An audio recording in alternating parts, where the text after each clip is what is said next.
Olá pessoal, tudo bem? Professor Alex Alves aqui mais uma vez para falar sobre carreira em pauta. Como vocês sabem, eu sempre convido vocês para nos acompanhar nas redes sociais, acompanhar também aqui no YouTube, se inscrever principalmente, porque daí depois vai chegando para vocês ali as novidades. Quando a gente fala de redes sociais, convida também os nossos convidados aqui a seguir você, a acompanhar, siga eles também, pode me acompanhar também, que a gente sempre coloca novidades do curso. Uma pessoa que eu trouxe aqui hoje para falar com vocês está sempre presente nas redes sociais, a gente faz até uma piada interna aqui, que está acontecendo alguma coisa, já está lá no post lá da professora Priscila Armelin.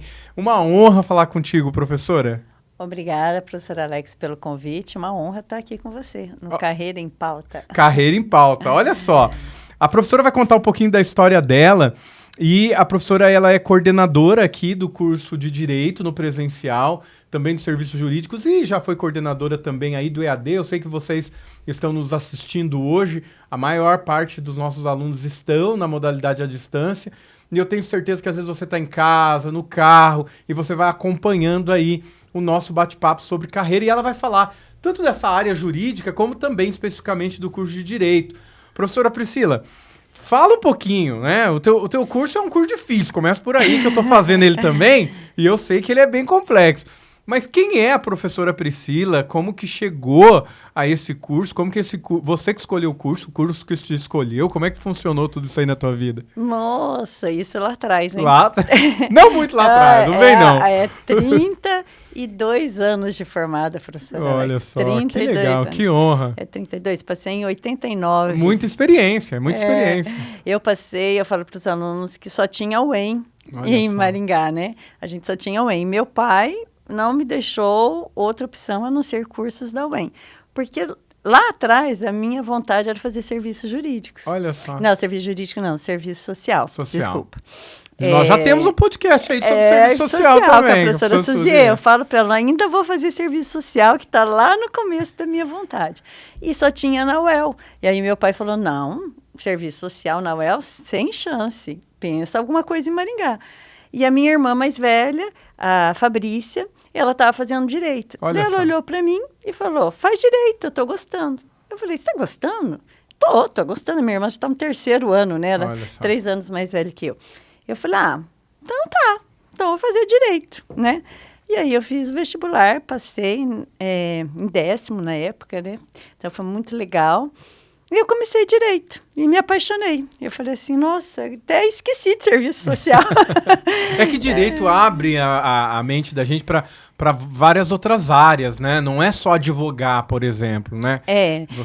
O direito, eu falo hoje para os alunos, quando o pessoal falar com o ensino médio, essa semana a gente conversou com o pessoal do ensino médio, falei para eles, vocês estão com a dúvida? Faça direito, porque é um curso que você não joga fora. Uhum. É um curso do teu conhecimento, formação pessoal, formação de cidadania, ou porque você vai, por exemplo, fazer administração, você vai usar para administração, você vai usar para contábil, você vai usar para, até na psicologia, áreas da saúde, sempre perpassa, né? E eu, assim, eu sou apaixonada mesmo. E uma coisa interessante, professor Alex, eu comecei em 89, no meu 2º dia de aula, um ex-namorado meu da época, né? Ele conhecia uma advogada, trabalhava no Civamar. Olha só. E aí, que é o Sindicato Patronal do Comércio Varejista, né? E ele falou para mim, olha, a esposa do meu colega, que é a Liana, ela está procurando estagiário lá no Civamar. Vai lá. E eu fui. Você acha? Tinha uma semana de aula, não tinha nem uma semana de aula. E eu cheguei lá para fazer a entrevista com a Liana. Eu era novinha, eu tinha 17 anos, né? E nunca tinha trabalhado. E a Liana brinca que eu fiquei com a mão assim, ó. Entediada. Entediada. Assim, ó. Nervosa. Aí ela falou, eu estava nervosa, eu era muito tímida. Aí a Liana fala assim, que eu olhava e falava, essa menina, ela é muito boa, ou ela tem algum problema. Ou tem algum problema. Aí ela falou que me contratou pela indicação do Marcos, e eu acabei ficando no Civamar ali quase 20 anos. Os meus 5 anos de estagiária e depois os 15 ali de advogada.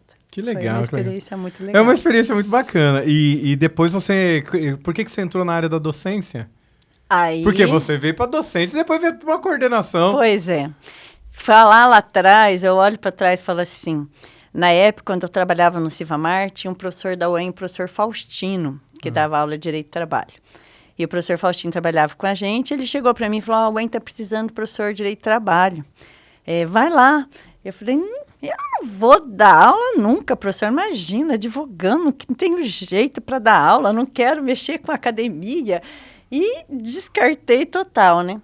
Só que com os anos, naquela época não se falava muito em mestrado e doutorado. Não se falava já de ser profissional. Tanto que a UEM a gente já saía lá, fazia o exame da OAB que o pessoal faz hoje, fazia dentro da UEM, lá nas bancas que a gente fazia e já saía. Era dentro do curso? Dentro do curso. Tipo no último ano? Não, os dois últimos. Sétimo, oitavo, nono e décimos, 4 anos a gente tinha as bancas da OAB. Só.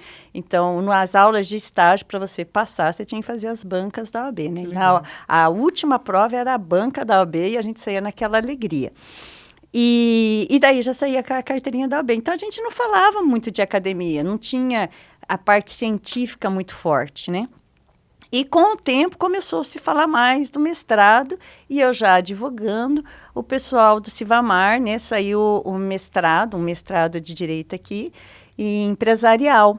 E aí o pessoal do Civamar falou assim, por que você não faz um mestrado, né? O meu, na época, o presidente, né, o Massal, falou, faz um mestrado, né? E eu falei, vou tentar. E eu comecei a fazer o mestrado, mas pensando para advocacia. Para advogar. Não era... não tinha noção, a diferença entre mestrado e uma pós-graduação. Para mim, o mestrado ia melhorar a minha advocacia. Entendi. Né?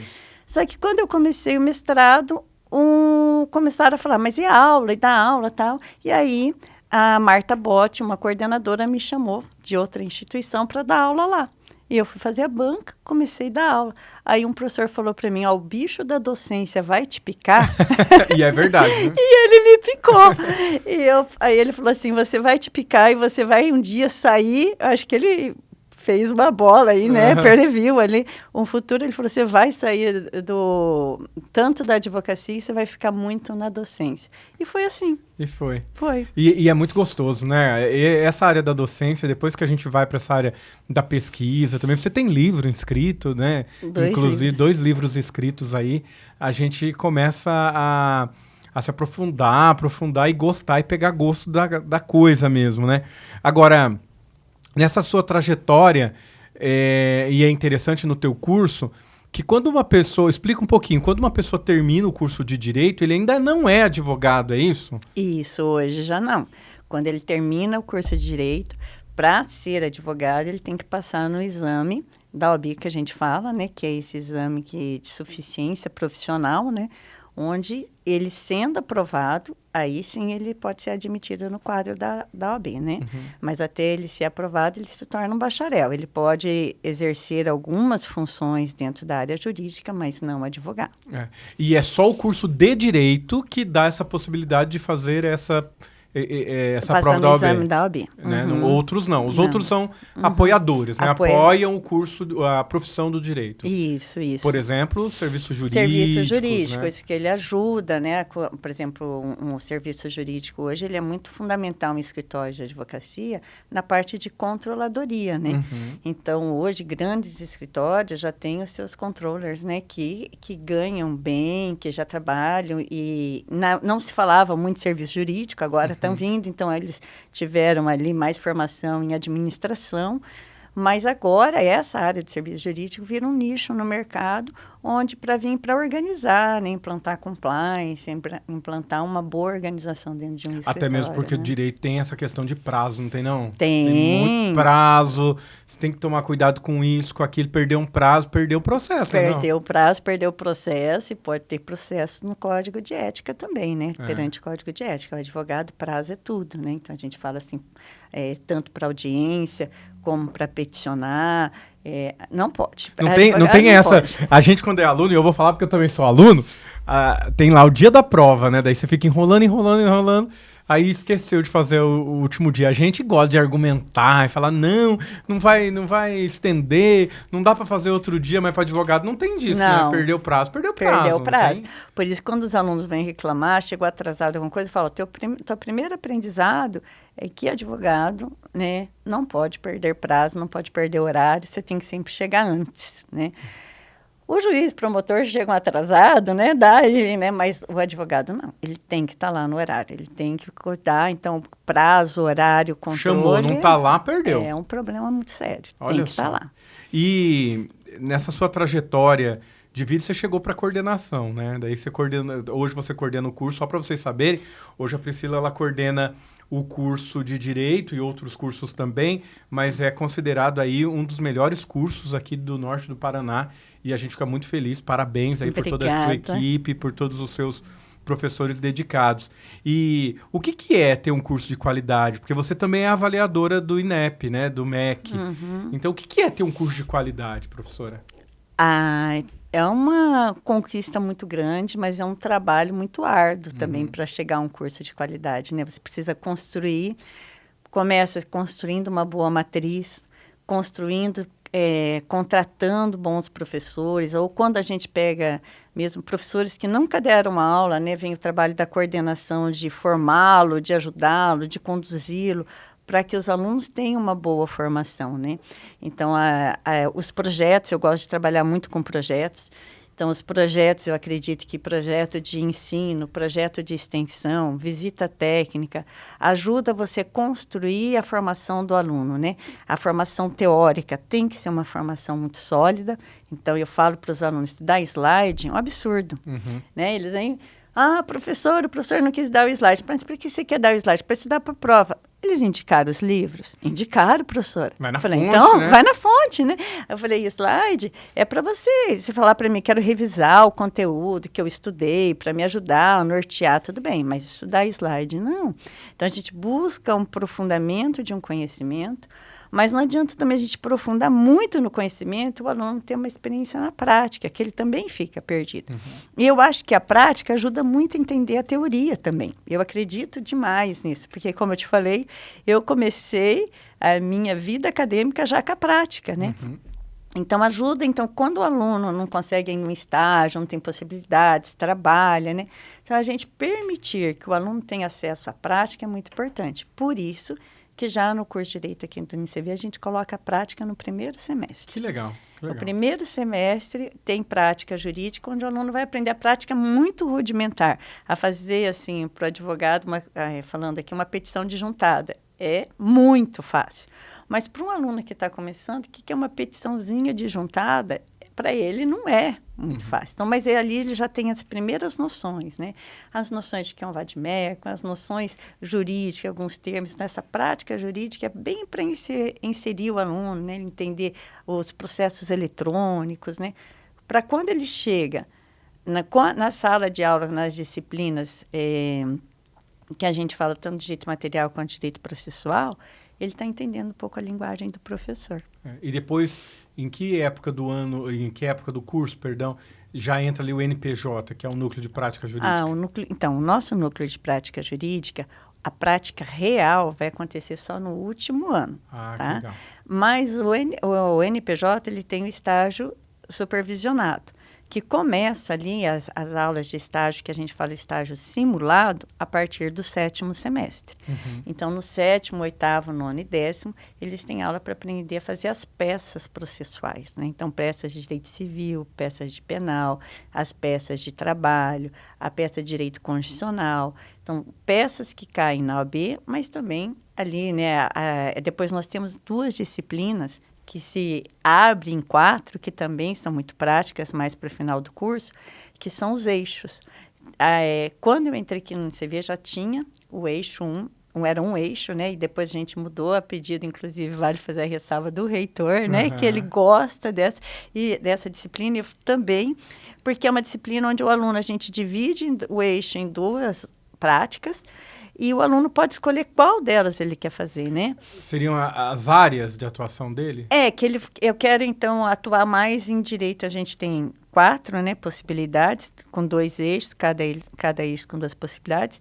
Então, tem a prática acompanhando também o nosso perfil, que o nosso perfil do curso é um perfil bem empresarial, que a gente busca fazer que o aluno tenha um perfil empreendedor, né, ligado mais a esse direito. Por isso, nós temos a prática de direito tributário, prática de direito do trabalho, tem a prática de direito empresarial e a prática de compliance e governança. Então, o aluno vai podendo, ao construir, e com a sistemática, que agora que a gente está na matriz, ele tem a possibilidade de fazer até os 4 eixos, se ele quiser. Olha que legal, né? Obrigatório 2, mais 2 ele pode escolher ainda para fazer. Muito legal, muito legal. Aí, ó, você que está nos acompanhando, então tem muita possibilidade de curso de direito. Eu, por exemplo, ela é minha coordenadora também, tá, gente? Ainda. Eu dei uma parada lá porque eu tô na correria. Mas eu gosto, por exemplo, da parte mais filosófica do direito, sabe? Dessa parte mais da deidade humana, sabe? Eu acho muito legal. Então, para quem quer ir para essa área, também dá. Também tá. A nossa base, da parte da filosófica, teoria geral do direito, da hermenêutica jurídica, está bem no começo do curso. E ali nós temos ali professores doutores que são apaixonados pela filosofia, né, mesmo sendo do direito, ou professor de filosofia mesmo ali dentro da nossa matriz aqui. Tem professores também que são da filosofia, né? Que legal. E o professor de direito, que é do direito, que é o doutor, que é o professor Diogo, ele puxa muito, né? O Diogo, assim, ele puxa nessa parte, assim, da filosofia para os alunos.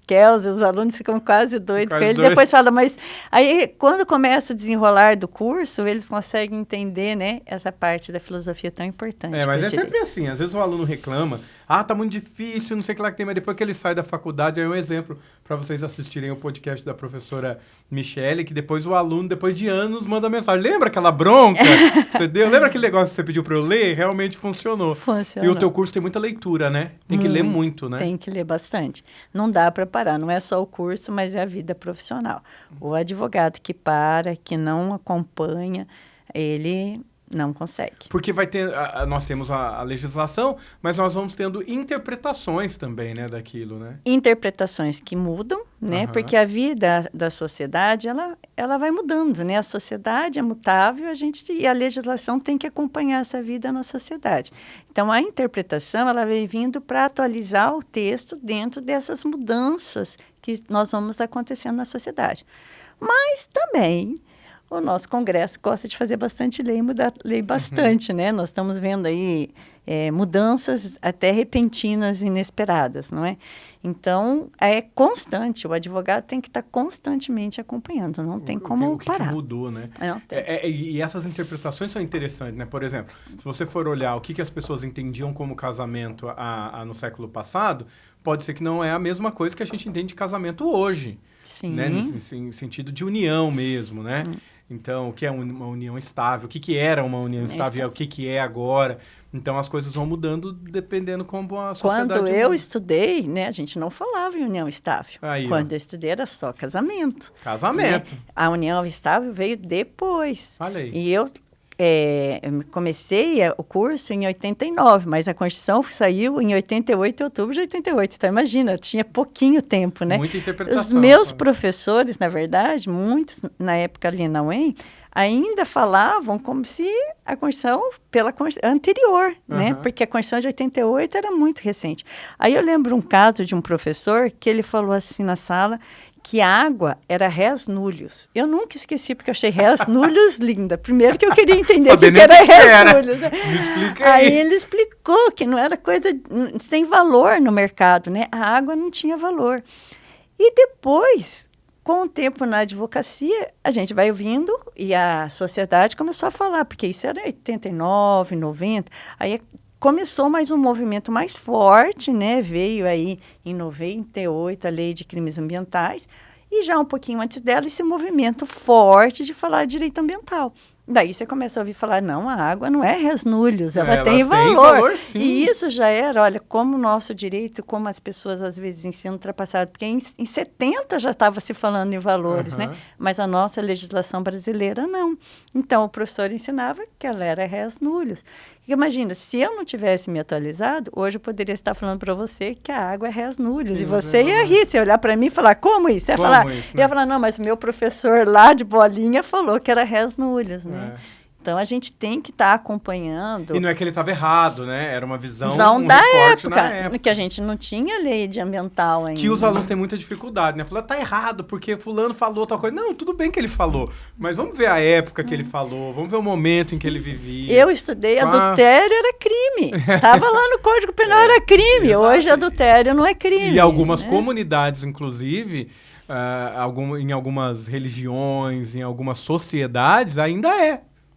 Né? Então, tudo também tem que avaliar. Que no Código Penal, naquela época, tinha previsão que adultério era crime. Daí, depois, ele foi revogado, né? Então, essas mudanças, se a gente não se atualizar, você acaba falando besteira feia.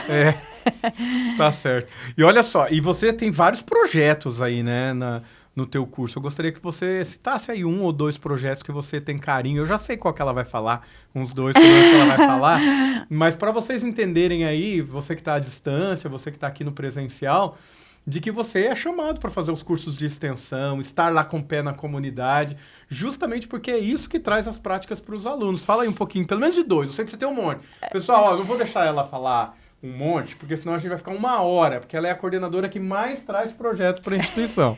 ela já ganhou um monte de prêmio aí. Hoje eu já protocolei. Aí, ó, você já fala na minha mesma uns 2 projetos. Né? Pelo menos uns 2, assim, que você fala, só esses 2 eu tenho um carinho especial, por quê? Eu acho que tem 2 projetos que realmente no curso tem destaque especial, né?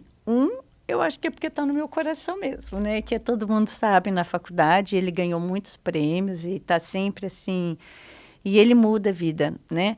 Que é o projeto Perspectivas, né? Era esse que você estava pensando. Esse era um. O projeto Perspectivas é um projeto com os adolescentes infratores, onde surgiu essa ideia da doutora Carmen, que é a juíza no Sejusc, e ela ligou quando eu assumi aqui no UNICV, ela falou, tem um projeto para você aí. Né? Então, foi um dos meus primeiros projetos aqui no UNICV, na verdade, acho que o primeiro de extensão, em 2019, onde a gente coloca aqui, então, os adolescentes que são encaminhados pelo Sejusc, pela Vara da Infância e Juventude, pela promotoria.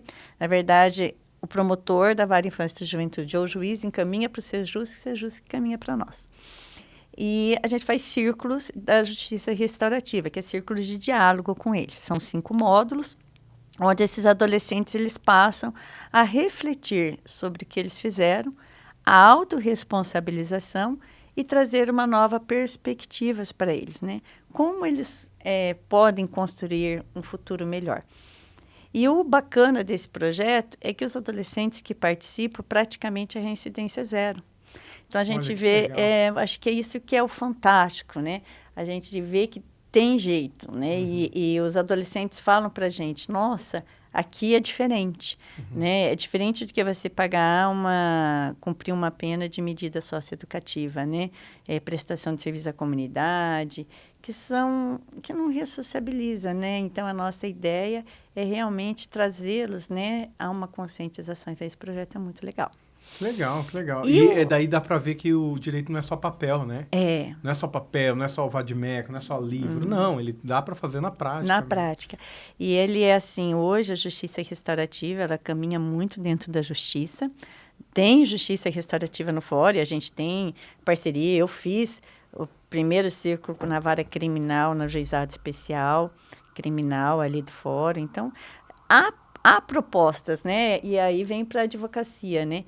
E para o pessoal do mundo jurídico, né, abrir ao sistema multiportas de solução de conflitos, né? Então, esse projeto é ensinar para os nossos alunos o sistema multiportas. Não é só o juiz que soluciona, mas há formas também dentro do mundo jurídico de solucionar, como a mediação. Legal. Também.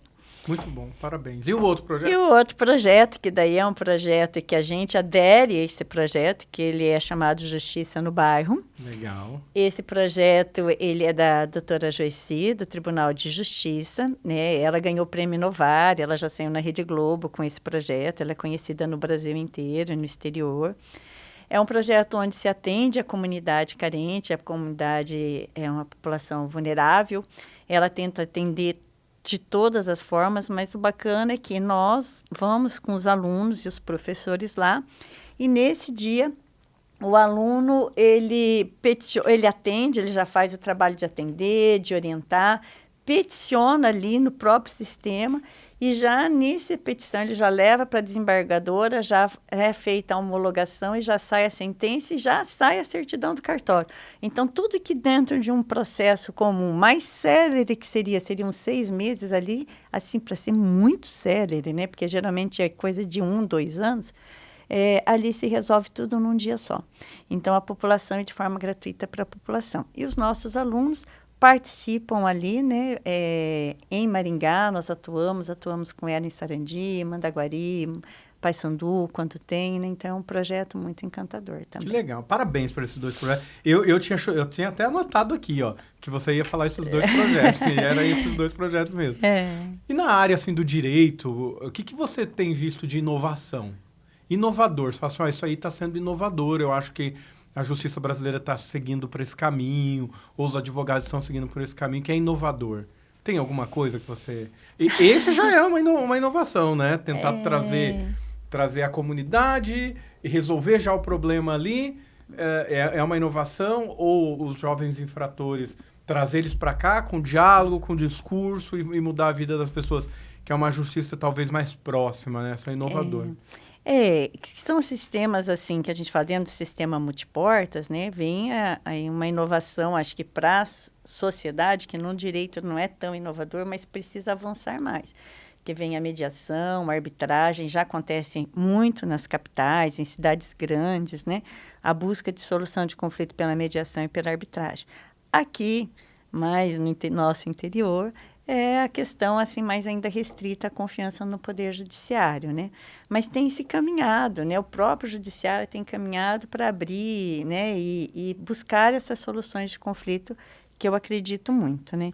De inovação no direito, assim, nós tivemos, de pós-pandemia, a grande inovação das audiências serem virtuais, né? Verdade, Houve uma mudança, verdade. assim, né? O processo eletrônico já vinha agora com força total, porque quando eu atuava, atuo hoje muito pouco, mas quando eu atuava só sem estar dentro da academia, a gente era processo físico, né? De carregar, às vezes ir de carrinho para o Ford, tão grande que era o processo, trazer, voltar. Hoje é tudo eletrônico, é uma coisa assim, impressionante. Eu que comecei, né, com o processo físico, ver Diário da Justiça, onde tinha que sujar o dedo, eu como estagiário, falava para os alunos, vocês estão no céu hoje, vocês não sabem o que é ler Diário da Justiça, né? Procurar o nome do advogado, procurar prazo, naquelas letras miudinhas. E hoje está tudo no ambiente eletrônico, né? Então, assim, isso Você recebe, inclusive, né?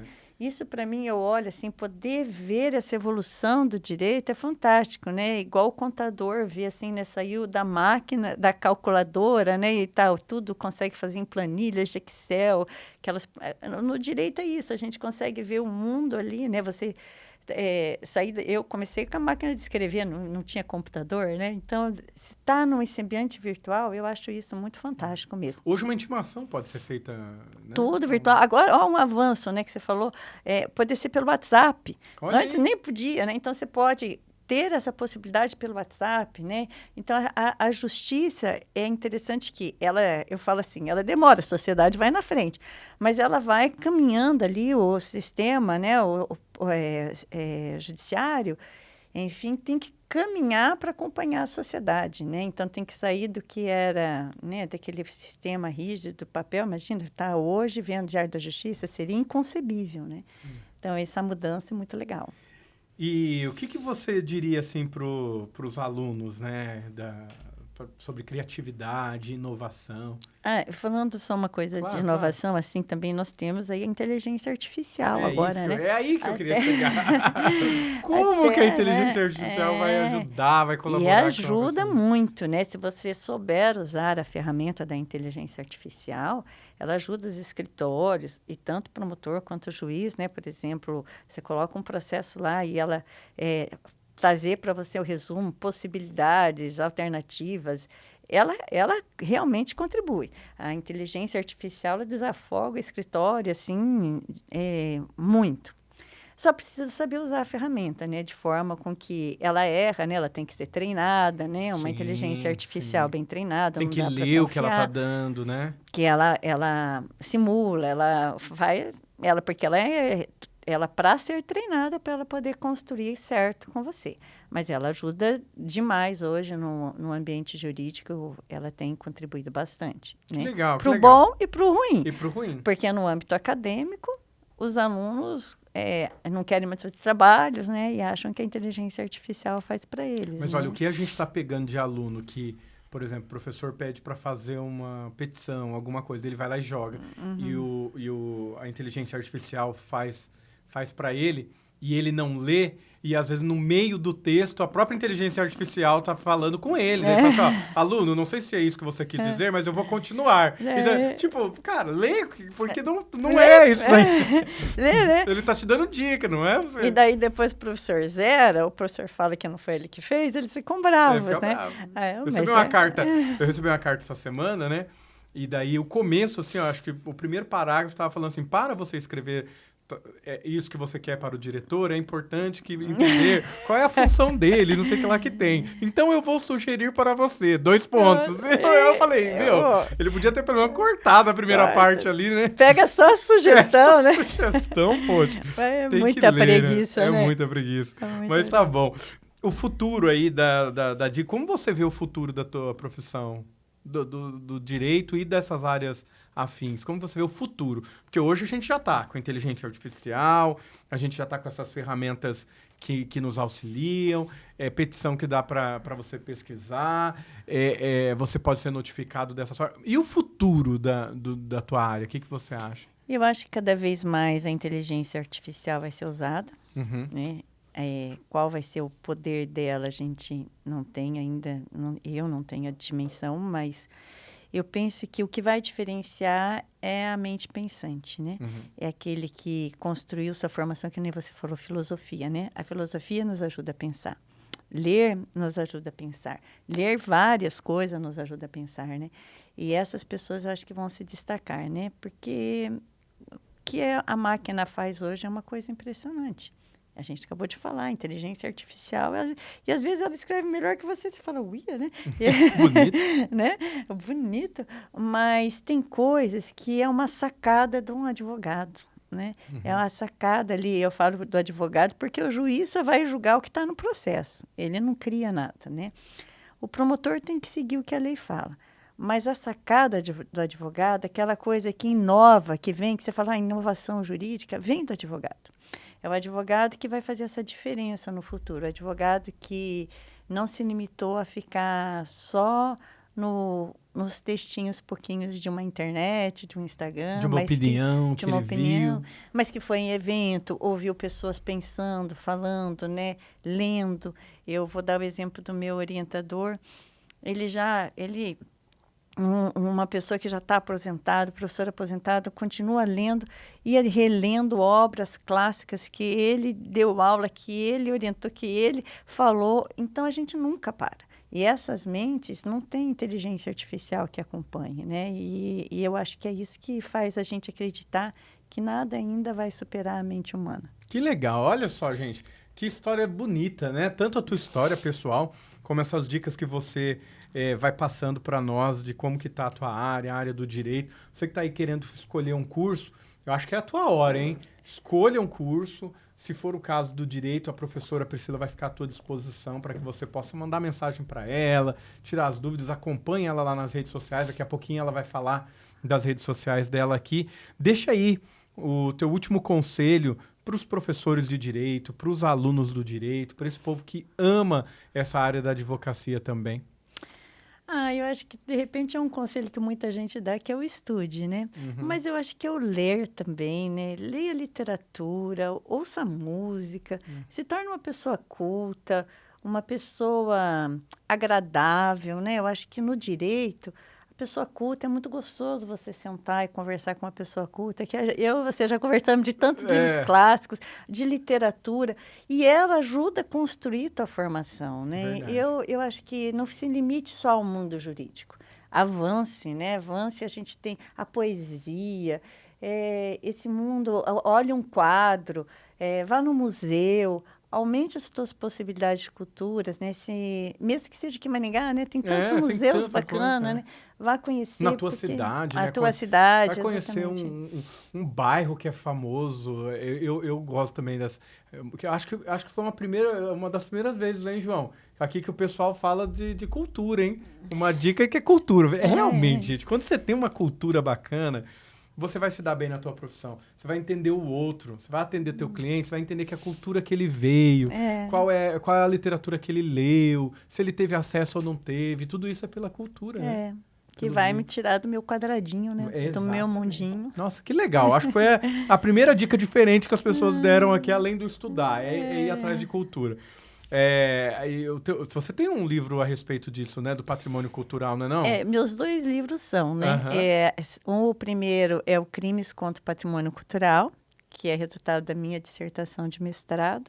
E o último é o Tráfico Ilícito contra Bens Culturais, que é a minha tese do doutorado. Olha aí, ó, já pesquisa aí para você ler a respeito de cultura, não só da cultura literária, por assim dizer, mas também a cultura teórica, né? Essa que parte é do meu último livro, eu falo muito, né, da parte da filosofia, eu trago a parte da cultura, forma geral de formação, de como eu passo, né, sobre essa formação de como se inicia a cultura e como até construir o patrimônio cultural. É bem Que legal, que legal. Pessoal, nós tivemos aqui hoje um bate-papo muito bacana com a professora Priscila, que é a coordenadora dos cursos de Direito e de outros cursos também na área ali do Direito.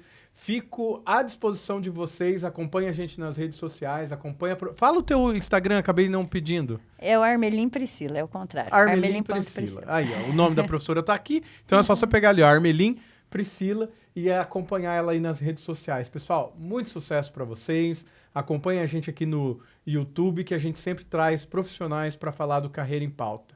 Sucesso para vocês. Obrigada. Obrigado, professora.